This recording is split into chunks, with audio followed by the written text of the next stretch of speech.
Magandang umaga, Bicolandia! Muli na naman kaming nagbabalik. Ako ang inyong tagapagbalita, Lawrence Gonzales. At ako naman, si Medit Basilonia. At narito tayo ngayon, dito lang yan sa Ligtas Ka Kung May Pakialam Ka. Isa ka ba sa mga nanloloko? O di kaya naman ay naranasan mo ng maloko? Ngayong umaga, ating tungayan ang ilan sa mga kwento ng ating mga biktima mula sa cybercrimes at online scams. Layunin nating matuto sa kanilang mga karanasan at maiwasan ang ganitong mga pangyayari. Ngayon nga ay kasama na natin ang isa sa mga biktima ng online scams. Pwede mo bang ibahagi sa amin, sir, kung ano yung karanasan mo mula sa online scams? Magandang umaga po. Naka-receive po kasi ako ng isang text message na parang galing sa bangko at sinasabi na may problema daw sa aking account at nag-send sila ng link para maayos daw po agad ito. At para sa akin naman po, dahil ayaw kong mawala yung pera ko sa aking account, ay dali-dali ko namang pinindot yung link na kanilang sinend. At pagkatapos nun, pagtingin ko sa aking account, ay nawala po yung laman ng aking account. Alright, nakakalungkot naman yun, sir. So, dahil po doon sa inyong karanasan na yan, dahil na online scams ka nga, ano ba yung mga natutunan mo, ano yung takeaways mo na kaya mong gamitin mula dito? Para sa akin, natutunan ko na dapat kung may mga ganong pangyayari na biglang may magsasend sa hindi kilalang telepono or email, wag mo basta-bastang gagawin or pindutin yung link kung sakaling mag-send ng link, wag mo basta-bastang pipindutin yun. Or kung sakali, i-verify mo muna yung mga message if totoo ba or talagang. Alright. So, kaya naman mga taga-balita, ganito lang po ang ating mga dapat gawin na kapag mayroong mga links na sinasend sa atin, huwag tayo basta-basta pipindot. Kasi nga, maaring online scams yan, maaring mawalan ka ng pera, o kaya naman, huwag na huwag tayong magbibigay ng mga personal na detalye dahil isa na palang yung scam.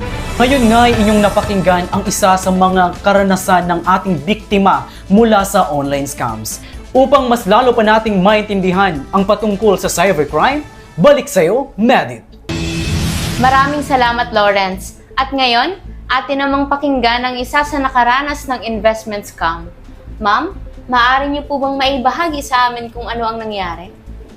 Magandang umaga po. Magandang umaga din po. So, ang nangyari po ay na-scam ako sa isang investment sa Facebook. So, isa siyang ad sa Facebook na nagsasabi na dodoble yung tubo, syempre. So, ang nangyari po ay syempre, naakit ako at nag-invest ako ng malaking pera. At yung perang yung ininvest ko ay para sa pagnenegosyo ko. Kaso, ang nangyari ay nawala yung aking ininvest at wala rin naman ako nakuhang tubo. Actually po, maraming nakakaranas ng ganyan ngayon kasi sobrang uso po ngayon ang mga scam, especially sa internet kasi nasa internet na tayong lahat. Nakakalungkot naman po, ma'am, na sa panahon ngayon marami ang nagiging biktima ng investment scam. Sa kagustuhan nating kumita, nire-risk natin na i-invest ang pera natin, akala natin ay tutubo, yun pala ay mawawala. Ngayon naman po, ma'am, dahil sa naranasan nyo, ano naman po ang inyong natutunan? Well, para po sa akin, after nung nangyari, magdoble ingat po tayo sa pag-i-invest. Huwag masyadong magtiwala, lalo na sa mga nakikita online, lalo na sa Facebook. Pag masyado siyang, or yung sinasabi ngang too good to be true, huwag tayong basta-basta magtitiwala. Yun lang naman po ang masabi ko. Yun naman ang mahalaga, yung matuto tayo sa mga pagkakamaling nagagawa natin. Especially sa mga ganitong bagay. Maraming salamat po sa inyong pagkwento. Mahalaga po ang inyong sharing para matuto ang ating mga tagapakinig.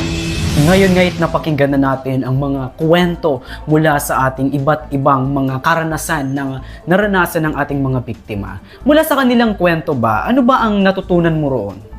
Ako marami akong natutunan actually, partner.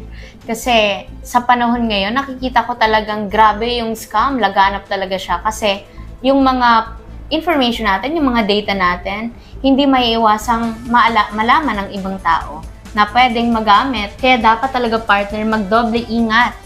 Lalo na sa pag-click ng link, huwag basta-basta po mag-click ng link.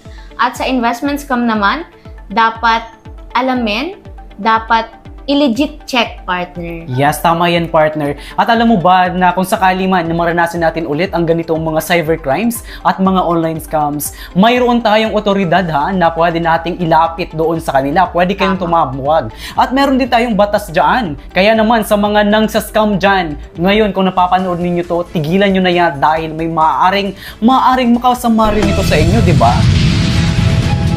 Kaya naman, mga kabalita, ligtas ka kung may pakialam ka.